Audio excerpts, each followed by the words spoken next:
Okay, so today I've been meaning to talk about the visual motifs of my script.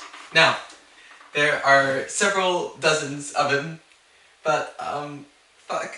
Sorry for cursing. Okay, calm down. Get it twisted. Lock in. Okay, so we have oh my god, I have to pitch the script. Gosh damn. No, I mean gosh darn. Fuck, sorry. Sorry for cursing. Okay. Okay.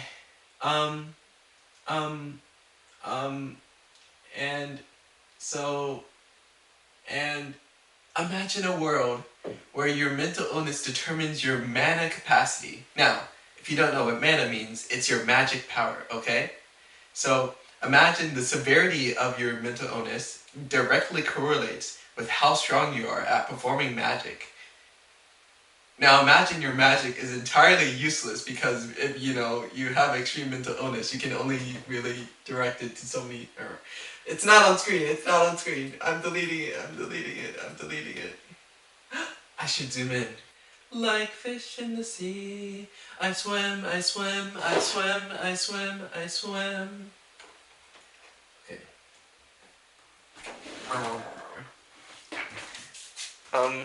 I'm adjusting the angle of the thing of the.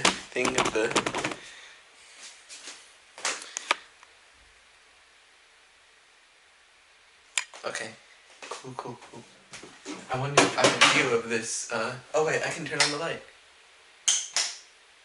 The light! Hi! Okay.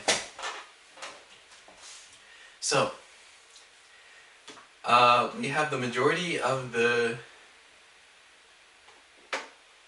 completed, except there's a couple more I wanted to do in regards to the anglerfish. Now, if you don't know me, the anglerfish kind of represents the solipsistic values that hold such a great presence on my life.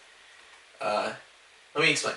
So, imagine the world is a simulation, okay? Now, imagine actually the simulation is a fever dream of an eldritch creature known as the anglerfish. And the anglerfish is dreaming of our world because it's sick with a fever. But the moment it recovers and wakes up, everything ceases to exist. Now, do I genuinely believe that? Yes, I do. Like that. I'm being so sincere. Like I actually really do believe that. Key. Okay.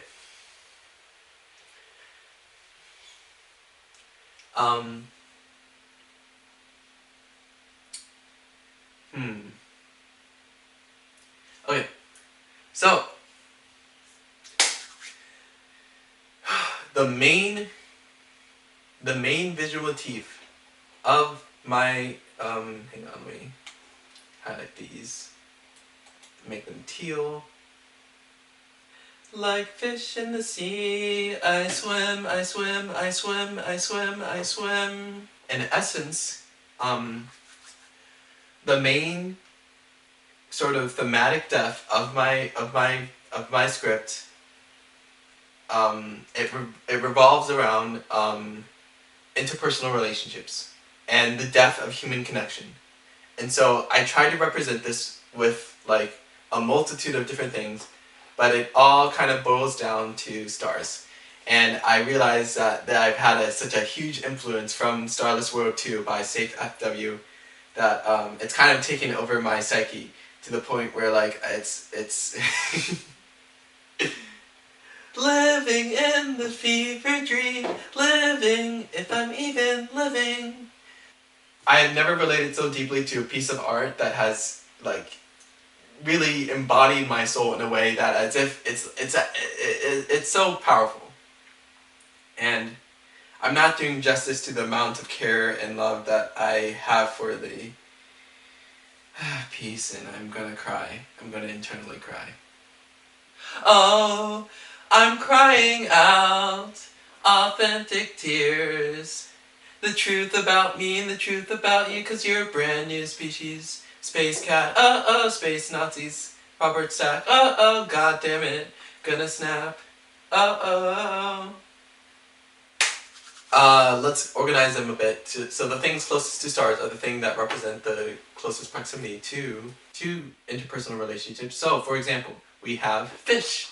Fish is my favorite animal, literally, symbolically, figuratively, etc. I really like fish because they kind of, they're like humans but better. Like, they have no thoughts and their head are empty. And that's super poggers in PogChamp, and I'm pogging all over the floor. Uh, um, um, okay. So, the things closest to interpersonal bonds for human body parts. So, each category is colored differently. So, we have pink, which is human body parts that kind of like represent like your ability to connect to other people and the tools you have to like bridge the gap between your consciousness and another person's consciousness, which is the reality of the world. But you know, you can't just like beam your thoughts into other people. You can only like hold someone's hand or speak to them or rip out your heart and sacrifice it in a... Anyway, we have colors, which is highlighted in red. I know, I wish I could highlight each color as their own color, but it doesn't bother me enough. So, the red, let me scroll down, usually denotes the color of Ella's flame. Now, let me explain. Oh wait, I never explained the, the plot. So, the main character follows Ella. Ella has OCD, and Ella is like wrapped up in so much anxiety from the compulsions and obsessiveness behaviors of her OCD that she's unable to really function as a human being. To the extent that she's literally on fire because her only magic power is, you know, setting things on fire, and she can only set herself on fire. And it burns, and so she washes her hands constantly as a way to mitigate the pain. That's kind of what I was going for. Kind of what I was going for. Okay. Damn, I should do another take of that. Damn.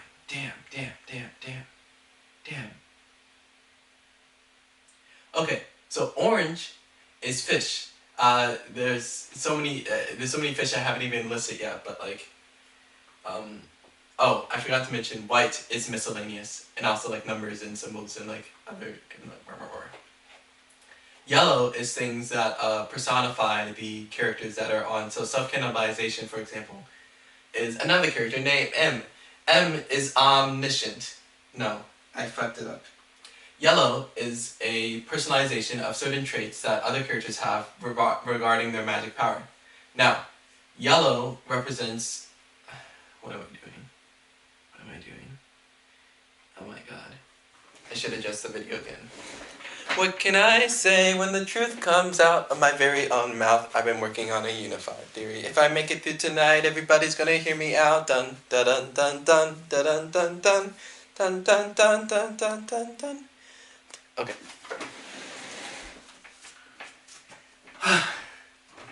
So, green is just violence. I have more to elaborate on this. It's more of a sub-theme. It's like, you know, it's like how interpersonal relationships can go wrong. It's like, you know, you have the capability at any time to ruin everything and destroy your bonds with everyone by just, you know, taking a knife and... What am I saying right now? I'm letting my... Pow, pow, pow, pow, pow, pow, pow, pow. Get rid of that visual motif. Okay. Teal is religious iconography. I have a very strange relationship with Christianity, and so I thought it would be cool to like kind of integrate that into the story, and like I've been trying my best to be tasteful about it. And so the main characters literally become God through the use of their magic powers, by the way. Well, you know, segments of God in the sense that like there's like omniscience, omnipresence, omnipotence, and each character gets a trait of like... Anyway, blue is like landscapes, because I really love drawing landscapes, and like so like there's different parts of a landscape that like astrological figures as well, like the sky and the sun and the stars and the... But yeah, it all boils down to stars, which are the visual motif for interpersonal relationships and your connection with them. So, let's elaborate on... Okay. Oh, I'm so sorry. Are you okay? Okay. Ever present. Okay, well, I'm just going to talk about it. Maybe I'll do the writing later. So, I think it's time. The truth about me and the truth about you, 'cause you're a brand new species. Big cat, space Nazis. Robert Stack, god damn it. Gonna snap. Libra Nimoy, call me back, I've been trying. What can I say when the truth comes out of my very own mouth? I've been working on a unified theory. If I make it through tonight, everybody's gonna hear me out.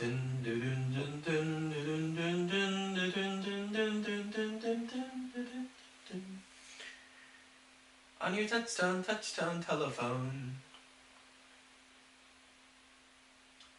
My brain is hot, my wires are tangled up, I'm shot, my limbs are dangling off the couch with yours around me. I'm yours, I'm yours, I'm yours, I'm dun dun dun dun dun dun dun dun dun dun dun dun dun dun dun dun dun dun. I'm recording. All my singing has been on camera this entire time. I have to accept the fact that other people will perceive me. Okay. But yeah, that's what it boils down to, is that other people can perceive you and notice your actions and make judgments about your character. It's crazy. It's crazy how that works. And so, let me start with the story. It follows 3 characters in their senior year of high school. They're all 18 in like the second semester of 2018. They were all born in 2000, okay? And so there are 3 characters. There's M, who is self-described as the border of the universe, ever expanding. Sorry, I just really like her character. And like, she's a little goofball. She like really, she's autistic coded. Never said to be actually autistic, but it's so obvious that like you don't even need an official diagnosis. So come on, not speaking about myself, by the way. Fuck, I'm butchering this so badly. I'm butchering this. It's recording. Okay. Living in the fever dream, living in the fever dream, and I don't feel living if I'm even living. Once more. Getting out of it, getting out of it, getting out of it, getting out of it once more. Getting out of it, getting out of it, getting out of it once more.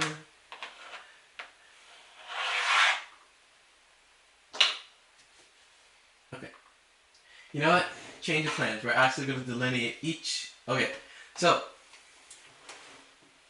let's start with hands. Hands are a visual motif for the tools you have to like interpersonally connect with other people.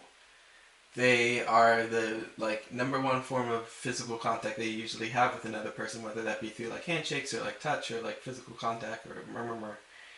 And like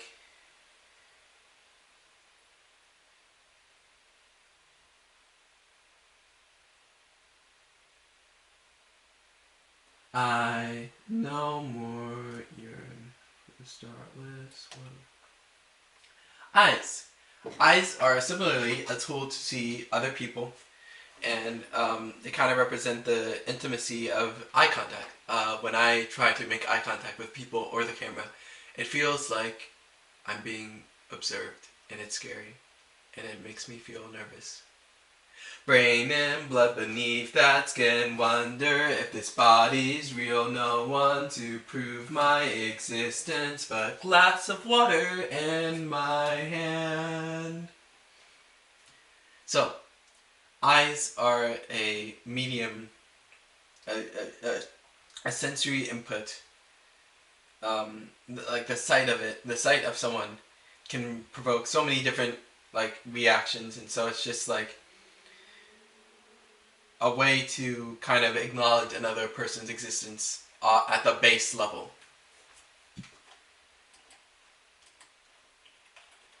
Okay. Fish. Fish are my favorite animal, figuratively, literally, symbolically, etc. I really like fish because fish they go glub glub, and that means I love you in fish. And they are they have scales that like are reflective and denote like light, which is like a medium of. So in my story, the Earth is cylindrical, okay, and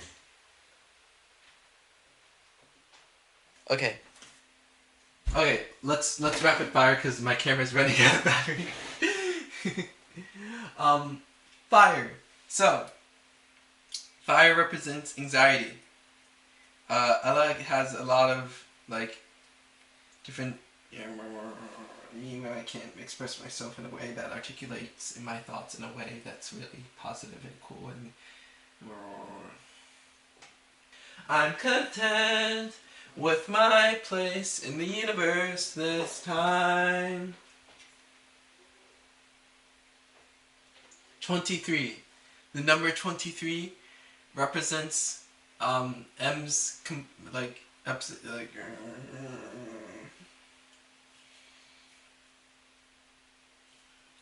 she really likes the number 23 because it's like the the Antichrist.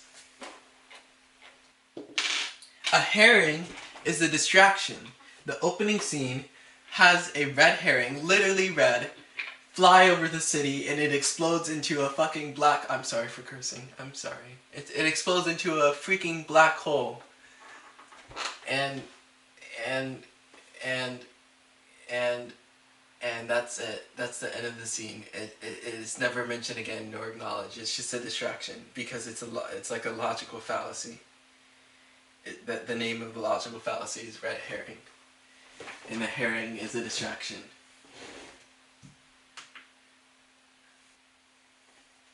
What if I edit some of the footage right now? Gasp! No way!